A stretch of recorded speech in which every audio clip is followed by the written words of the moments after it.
Diga aí, galera da história, professor Augusto Contreiras falando. Nosso assunto hoje é Grécia Antiga, aula 2. Antes, porém, façamos uma rápida recapitulação da aula 1, alguns tópicos básicos da aula 1. Um dos primeiros tópicos que a gente viu lá foi a questão do mito e da filosofia, ou seja, a diferença entre mito e filosofia. Em seguida, a gente viu a questão de como há uma influência, né, da geografia grega na sua formação política, ou seja, não vou entrar em detalhes, né? A Grécia era uma civilização descentralizada politicamente, que existiam diversas cidades-estado, poderiam ter leis e costumes diferentes, e o que as unia era o fato de falarem a mesma língua, né? Um terceiro tópico foi a questão da evolução dos regimes políticos pela qual passou a cidade de Atenas. Ela começou aristocrática, depois passou por uma tirania, até chegar à democracia que foi se restringindo para uma minoria, né? E o quarto tópico foi a questão do surgimento das duas principais instituições democráticas de Atenas, né? Que eram a Bulé e a Eclésia, né? Então, pessoal, uma rápida recapitulação, né, disso aqui. Na verdade, não dá para a gente explicar, que isso foi explicado na primeira aula, né? Então, vamos aos assuntos específicos da aula de hoje. Bem, sociedade ateniense. Atenas era composta aí de 6 setores sociais, né? Então, no cume da pirâmide, você tem os eupátridas, os bem-nascidos, que compõem a nobreza, cidadãos donos das melhores terras, os georgóis, pequenos proprietários de terra, demiurgos, eram os comerciantes, tetas, camponeses sem terra, metecos, estrangeiros, e embaixo os escravos, que poderiam ser escravos por dívida ou prisioneiros de guerra, né? No conflito entre as diversas cidades-estado gregas. Sociedade. Atenas era formado pelas seguintes camadas sociais, um reforço do que um detalhamento do que eu falei no slide anterior, né? Eupátridas, os bem-nascidos, camada aristocrática que detinha os privilégios, constituída pelos grandes proprietários de terra. Depois nós vimos no slide que devido às lutas sociais em Atenas, esse poder ele vai ser relativizado, vai ser diminuído, né? Esse poder dos eupátridas. Georgóis, pequenos proprietários de terras em regiões pouco férteis. Tetas, não possuíam terras, eram trabalhadores assalariados. Demiurgos, artesãos e comerciantes concentrados no litoral. Metecos, estrangeiros que moravam em Atenas, dedicando-se ao comércio e ao artesanato. Não possuíam direitos políticos, nem podiam comprar terras. Escravos, prisioneiros de guerra ou por dívidas. O que se entende por direitos políticos? Poder se candidatar a algum cargo público e participar dos debates da eclésia, os debates políticos da eclésia, né? Isso era estendido somente aos cidadãos atenienses, que nós já vimos na aula 1. Somente quem era considerado cidadão em Atenas e, portanto, ter direitos políticos, né? Votar e ser votado.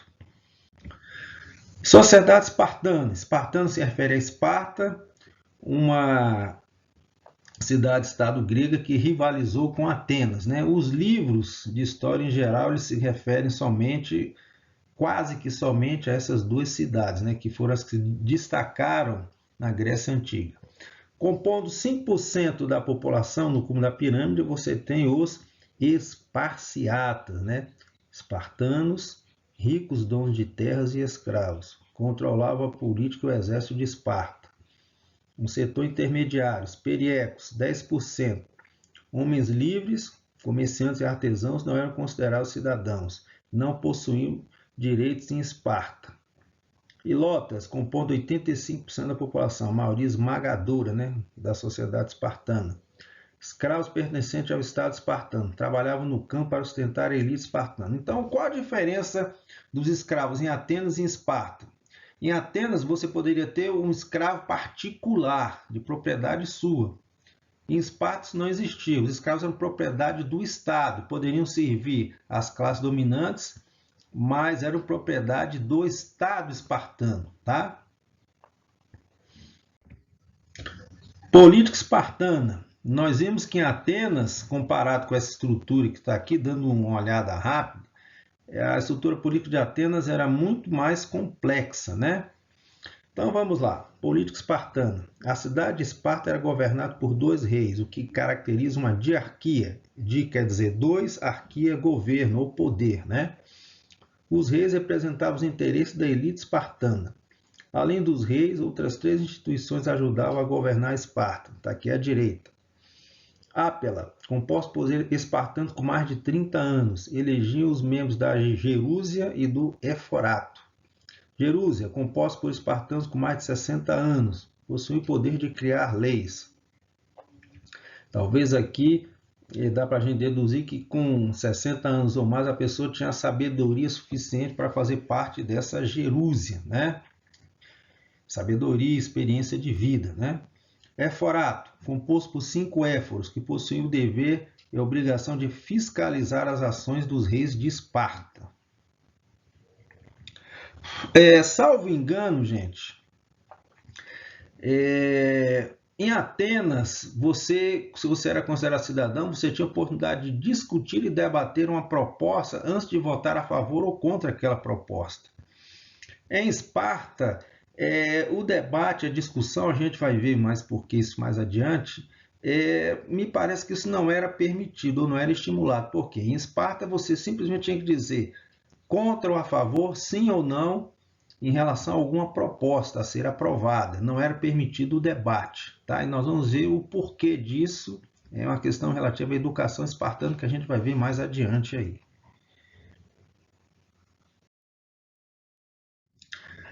Grécia, uma comparação entre Esparta e Atenas. Então, gente, cidades, Esparta e Atenas. Sociedade, Esparta você tem os espartanos, periecos e os ilotas, conforme a gente já viu. Atenas, cidadãos eupátridas, os estrangeiros, né? Depois você tem os georgóis, os metecos e os escravos, que eram chamados de tetas. Uma pequena diferença em relação aos slides anteriores. Economia. Esparta era economia de base agrária. Ah, mas não tinha comércio, não tinha artesanato? Claro que tinha, mas a principal atividade econômica era a agricultura. Atenas, grande desenvolvimento do comércio, do artesanato e da navegação. Ah, não tinha agricultura? Claro que tinha, gente. Mas os destaques principais da economia ateniense eram esses aí. Educação. Aqui que eu quero que vocês prestem um pouco de atenção. Então, gente, ó, a educação espartana era educação militar, inclusive para as mulheres, né? E eles chegavam ao ponto, eu não sei como é que se processava isso, a gente teria que fazer uma pesquisa, de eliminar as crianças assim que elas nasciam, na qual se supõe que elas tinham um grave defeito físico. Por quê? A educação militar era tão rígida que se acreditava que uma criança com algum defeito físico não suportaria a rígida educação espartana, então seria melhor abreviar a vida daquele ser humano, né? Inclusive, eliminação não só de crianças, mas pessoas portadoras de deficiências, né?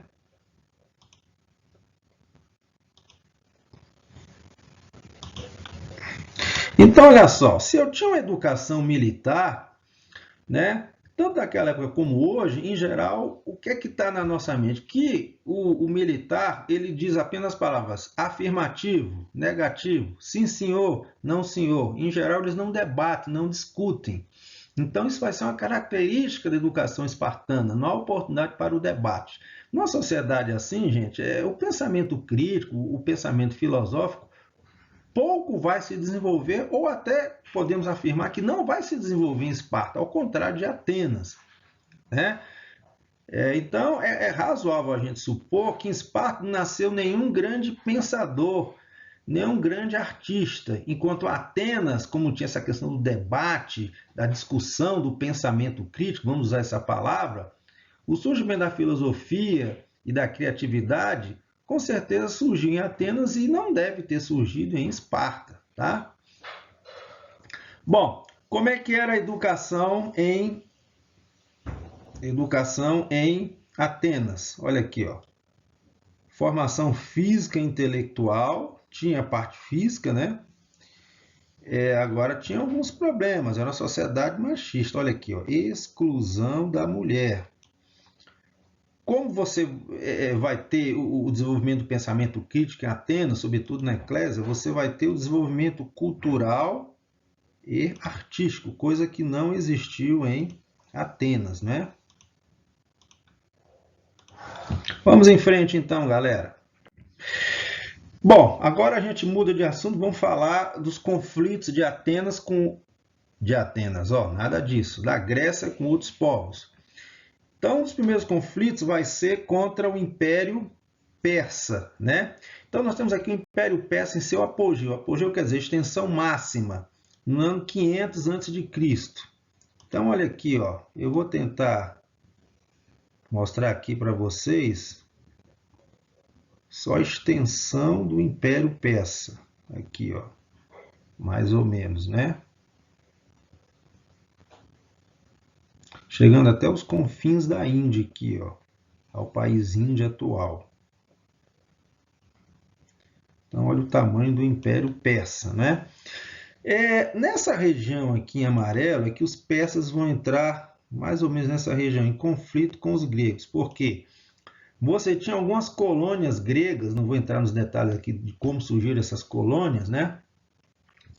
Nessa região. E os persas tomaram essas cidades e essas colônias gregas vão pedir ajuda para as cidades-estado gregas, né?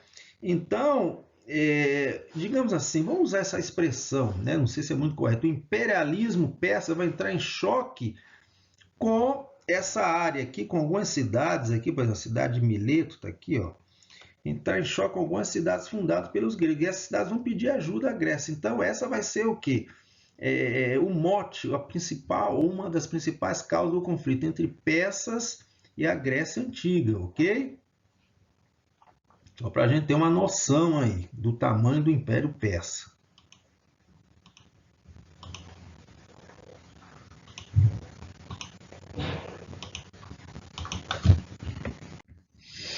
Bem, guerras médicas ou guerras greco-pérsicas.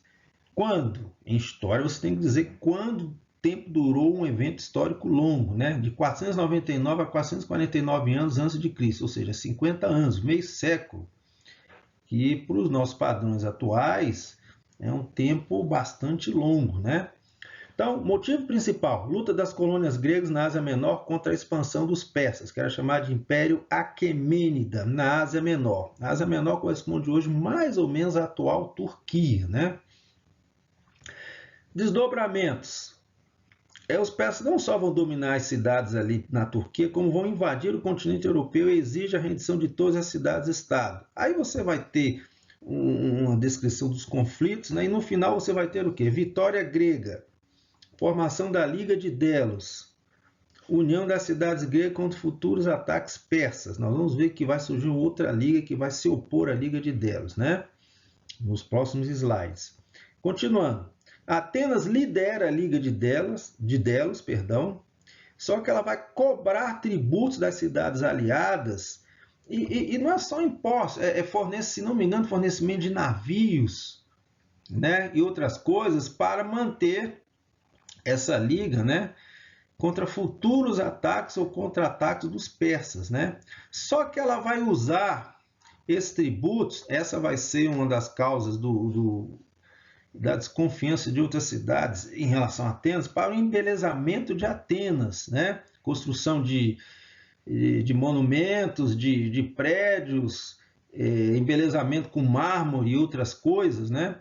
Então, outras cidades vão se sentir insatisfeitas, porque o dinheiro, os tributos que Atenas vai passar a cobrar das outras cidades, vai ser usado para embelezar a cidade, não propriamente reforçar o poderio militar da Liga de Delos. Então, isso vai gerar o quê? Insatisfações futuras. À direita, nós temos aqui um soldado persa, à esquerda, lutando contra um hóplita grego, à direita. Mostrado numa sílice. Eu não saberia dizer para você exatamente o que é sílice, tá? datado do século V a.C.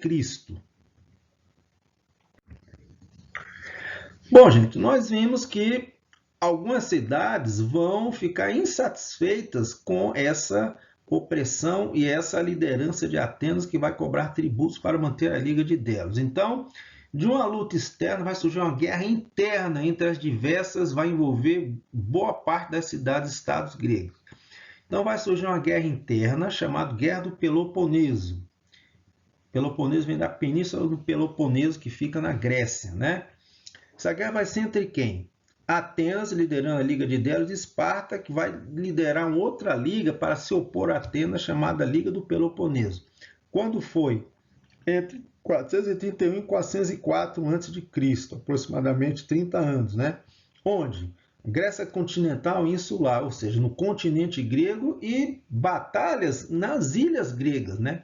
Motivos: crescimento do poderio ateniense logo após o fim das guerras greco-pérsicas, profundas diferenças políticas entre Atenas democrática e Esparta oligárquica, ou seja, Atenas tendo como regime político a democracia, governo do povo, e Esparta, governo dos melhores, né? Mais ou menos esse é o significado da palavra oligarquia, mais ou menos. Resultado: vitória de Esparta. Consequências: enfraquecimento da Grécia, interesse da Macedônia, uma civilização que os gregos até chamavam de bárbaros, que ficava ao norte da Grécia. Futura dominação da mesma, ou seja, da Macedônia sobre a Grécia.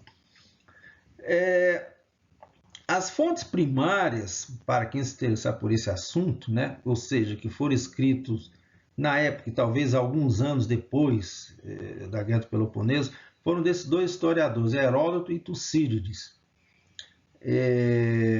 Tem uma frase que eu não sei se é de Heródoto ou Tucídides ou de um historiador moderno quer dizer do século XXI ou do século XX, não me lembro quem, que falou o seguinte: a Guerra do Peloponeso foi o suicídio político da Grécia, tá? Bom, gente, com a dominação da Grécia pela Macedônia, tá, vai surgir uma forma de pensamento, tá, chamada helenismo, que vai inaugurar um período histórico da Grécia Antiga chamado helenismo. Tá? Então, vamos a alguns detalhes dessa palavra aí. Contexto histórico do surgimento do helenismo. Dominação da Macedônia, a região que fica ao norte da Grécia. A Macedônia vai dominar a Grécia como resultado do enfraquecimento político grego devido àquelas guerras internas, chamada Guerra do Peloponeso. Quando foi esse período helenístico? No século IV a.C. O que foi o helenismo? Afinal, o que foi isso? Foi a cultura resultante da fusão, ou seja, da mistura, vamos usar essa expressão, da cultura grega com a cultura oriental. Principalmente da cultura grega com a cultura persa, egípcia e das civilizações que, à época, que estavam na Mesopotâmia, né? A Mesopotâmia hoje corresponde mais ou menos ao atual Iraque, tá? Aqui à esquerda, em verde, com a expansão militar macedônica, principalmente com Carlos Magno, né? Essa cultura grega ela vai ser levada para as culturas orientais, sobretudo essas às quais eu já me referi. E daí vai resultar essa mistura. E, claro, essa cultura oriental também vai ser trazida para a Europa, né? Mas, com a morte de Carlos Magno, o império vai ser dividido entre seus generais. Não vou citar aqui, gente, porque isso aqui é um resumo, né? E, mais tarde, todo esse império macedônico vai cair nas mãos dos romanos, né? Alguns exemplos dessa mistura da cultura grega com a cultura oriental. Identificação do deus grego Zeus com Amon, o deus sol egípcio, e a divinização dos governantes. Isso vai ser uma grande influência do helenismo sobre, por exemplo, alguns imperadores romanos, ou seja, eles eram considerados seres divinizados, que governavam inspirados por Deus, né? A divinização dos governantes. O governante não vai ser considerado somente uma pessoa de carne e osso. É uma pessoa de carne e osso, mas que governa inspirado pelos deuses. Então, dois exemplos aí de influência do helenismo na cultura romana, conforme a gente vai ver quando a gente estudar Roma, tá? Aí, gente, em amarelo mais escuro, o tamanho do Império Helenístico, bastante semelhante ao Império Persa, né? Império Helenístico de Alexandre Magno. Você tem aí nas setas vermelhas, rota seguida por Alexandre. Olha só, ele saiu da Macedônia, né? Então, olha o caminho que ele foi seguindo. Dominou aqui parte da Síria, dominou o Egito e vai expandir seus domínios até os confins da Índia, né? Praticamente do tamanho do Império Persa, né? Bem, gente, Jogos Olímpicos, uma importante herança cultural grega para os nossos tempos, né? Primeiras referências, 776 a.C., local, na cidade-estado de Olímpia. Então, os primeiros Jogos Olímpicos se deram na cidade de Olímpia. Daí o nome, Jogos Olímpicos, uma referência à cidade-estado de Olímpia. Objetivo, homenagear os deuses, principalmente Zeus. Paz entre as cidades-estado, valorização da saúde corporal. Em outras palavras, qualquer conflito interno entre as cidades-estado gregas eram paralisadas para que os Jogos Olímpicos se realizassem, né? Curiosidade: só homens que falassem o grego participavam. O imperador romano convertido ao cristianismo, Teodósio, proíbe os Jogos Olímpicos em 392. Qual o motivo? Politeísmo. Em outras palavras, quando Roma cria o seu império e Roma já era, o povo romano já era, na sua maioria esmagadora, convertido à religião cristã, que acredita num único Deus, ou seja, monoteísmo, esse imperador vai proibir os Jogos Olímpicos porque era uma homenagem aos deuses gregos. Por quê? A mitologia greco-romana, ou a religião, se é que é correto usar essa palavra, a religião grega, ela era politeísta. Então você vai ter um conflito do monoteísmo dos romanos com o politeísmo dos gregos. Por isso que esse imperador ele vai proibir os jogos, tá? Pelo menos no governo dele, né? Algumas heranças culturais da Grécia Antiga para o mundo atual, né? A democracia, que nós já vimos que era restrita a uma minoria, nós vimos isso na aula 1. O teatro, gêneros teatrais, comédia, tragédia, só para dar alguns exemplos, né? Algumas peças são representadas hoje em dia no mundo, né? A criação da filosofia, que valoriza o antropocentrismo, o pensamento racional, que é um componente curricular que vocês do ensino médio têm, né? Filosofia. Os Jogos Olímpicos, que a gente acabou de falar. E eu acrescentei essa aqui, a palavra política, derivada da palavra grega polis, cidade-estado. Aí as acepções da palavra política são inúmeras. Eu vou citar apenas uma aqui que eu gosto muito. É a arte de administrar a coisa pública, o bem público, aquilo que pertence a todos, que pertence à sociedade. E, para tanto, você tem que ter um debate, uma discussão, para ver a melhor maneira de se administrar a coisa pública, né? Tá, e heranças culturais gregas ao mundo contemporâneo, tá? Alguns conceitos gregos antigos: isonomia, igualdade perante a lei, assegurado por princípio constitucional. Na teoria, estou falando isso na teoria, pelo menos no papel, todos são iguais perante a lei, né? No papel, pelo menos, isso funciona, tá lá escrito. Agora, a prática pode ser diferente, né? Isegoria é um conceito oriundo da democracia grega. Consiste no princípio da igualdade do direito de manifestação na eclésia, um dos órgãos da democracia ateniense. A Assembleia dos Cidadãos, onde se discutiam os assuntos da polis. E aqui embaixo, gente, está a fonte de onde eu tirei essas informações, tá? E aqui, pessoal, uma ilustração aí simples de um teatro grego, né? Bom, gente, obrigado para vocês que pacientemente assistiram esse vídeo até aqui. Até a próxima e um grande abraço, hein? Valeu!